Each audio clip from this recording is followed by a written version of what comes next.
अस्सलाम वालेकुम, मैं हूं इंजीनियर असद मुगल। आज की इस वीडियो में हम बात करते हैं इस टाइप के कूलिंग सिस्टम्स के बारे में। मार्केट में आपने इस तरह के पोर्टेबल एसी देखे होंगे। क्या ये वाकई ही कामयाब है और क्या अगर आप इनको अपने घर के लिए ख़रीदते हैं तो आपके छोटे से कमरे को कूल कर सकते हैं? इसके ऊपर हम डिटेल में बात करेंगे। दोस्तों, इस टाइप के जो पोर्टेबल एसी हैं या कूलर हैं, इनकी असल में 3 कैटेगरी हैं। पहले नंबर पे आपने इस तरह के देखे होंगे जो कि थोड़ी लंबी शेप में होते हैं, जिनके पीछे आपने फ़िल्टर्स या कूलिंग पैड देखे होंगे। ये सारे असल में एयर कूलर हैं। इनका जो बेसिक वर्किंग प्रिंसिपल है वो एयर कूलर जैसा है, जैसे कि हमारा लाहौरी कूलर होता है या देसी टाइप के कूलिंग पैड वाले कूलर्स होते हैं। ये बिल्कुल उसी प्रिंसिपल के ऊपर काम करते हैं।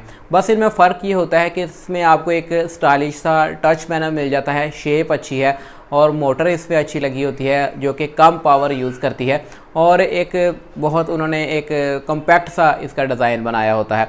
बाकी इसमें अगर कूलिंग की बात करें तो आपको पता है कि जो हबस वाला मौसम होता है, जिसमें ह्यूमिडिटी एयर में ज़्यादा होती है, उस मौसम में ये बिल्कुल नाकाम है। बिल्कुल ही इसको लगाने का कोई फ़ायदा नहीं होता। और अगर आप इसको जून के महीने में यानी कि खुश्क मौसम में यूज़ करते हैं, जहाँ पे सारे एयर कूलर बहुत अच्छी वर्किंग करते हैं, तब आपका ये कमरा जो है वो ठंडा कर सकते हैं।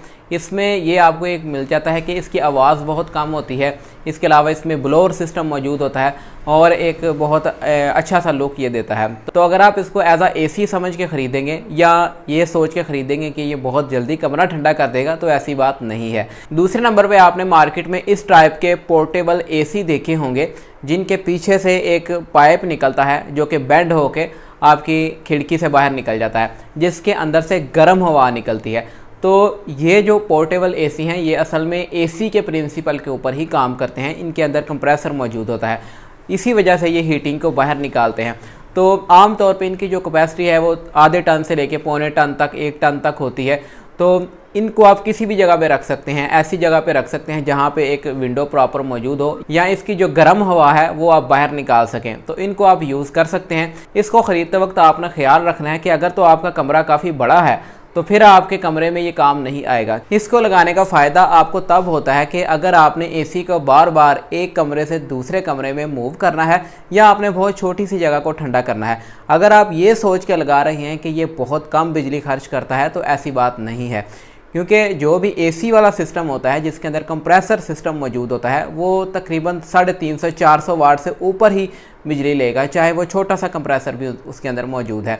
इसके अलावा जितना छोटा कूलिंग सिस्टम मौजूद होगा, यानी कि कंप्रेसर अगर छोटा होगा, तो उसको कमरे को ठंडा करने के लिए ज़्यादा वर्किंग करना पड़ेगी, वो मुसलसल चलता ही रहेगा। तो ओवरऑल आपके बिल में बहुत ज़्यादा इजाफा होगा, चाहे आपने छोटा सा एसी भी लगाया है। इसलिए बेहतर यही होता है कि जितना आपके कमरे का साइज़ है उसके मुताबिक ही कूलिंग सिस्टम लगाया जाए या उससे थोड़ा बड़ा लगाया जाए, ताकि वो जल्दी से आपका कमरा ठंडा करके लो एम्पेयर पे आ जाए या बिल्कुल ट्रिप कर जाए। तो इस तरह का जो छोटा एसी होता है, अगर आप इसको बड़े कमरे में लगा देते हैं, चाहे ये एम्पेयर कम ही लेता है मगर ये मुसलसल चलता रहता है, जिसकी वजह से ओवरऑल बिल में बहुत ज़्यादा इजाफा हो जाता है।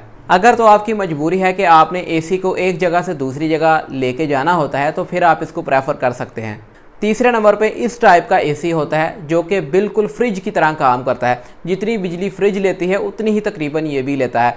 इसमें आपको एक टेंट साथ मिलता है। टेंट को आप बेड के ऊपर इस तरह लगा सकते हैं और ये टेंट के जो अंदर थोड़ी सी स्पेस होती है, जगह होती है, ये सिर्फ उसी को ही ठंडा करेगा और इसकी जो गर्म हवा है वो कमरे में ही सर्कुलेट होती है। ये आप ऐसे समझ लें कि आपने अपने कमरे में एक फ्रिज लगाई है। ये तकरीबन एक रेफ्रिजरेटर जितनी ही हीट बाहर निकालता है, मगर इसके लिए भी आपको कमरे में एक प्रॉपर वेंटिलेशन का निज़ाम चाहिए, ताकि वो जो गर्मी ये बाहर निकालेगा वो प्रॉपर तरीके से बाहर निकल सके या वेंटिलेट हो सके।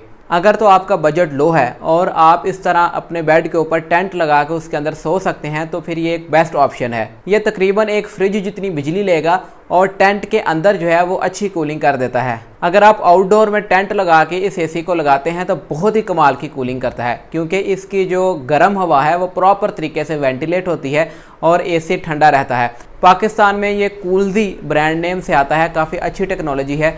मार्केट में आप इसकी लेटेस्ट प्राइस चेक कर सकते हैं। दोस्तों, अगर आपके ज़हन में कोई सवालात हैं तो मुझे कमेंट करके ज़रूर बताएं, मैं इंशाल्लाह उसके ऊपर प्रॉपर तरीके से वीडियो बना दूंगा। वीडियो पसंद आए तो छोटा सा लाइक ज़रूर कर दिया करें, काफ़ी ज़्यादा हौसला अफजाई हो जाती है। मिलेंगे इंशाल्लाह एक नई वीडियो के साथ, तब तक के लिए इजाज़त दें। अल्लाह हाफिज़।